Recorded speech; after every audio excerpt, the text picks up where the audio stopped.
एवढी सोन्याची लंका, तिचे राज्य गेले. एवढी श्रीराम प्रभूंची अयोध्या, तीही विरघळली. श्रीकृष्णाची द्वारका, तीही बुडाली. हस्तिनापूरची मयसभेची काच फुटली. एवढा मोठा रामदेव, त्याच्या देवगिरीच्या पताकेची चिंधी झाली.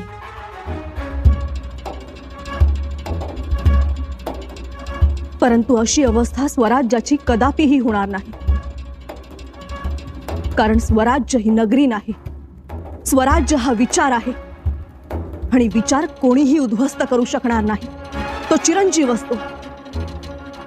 औरंगजेब कदाचित छत्रपतींना ठार करू शकेल, परंतु तो छत्रपतींनाही ठार करू शकणार नाही. म्हणजे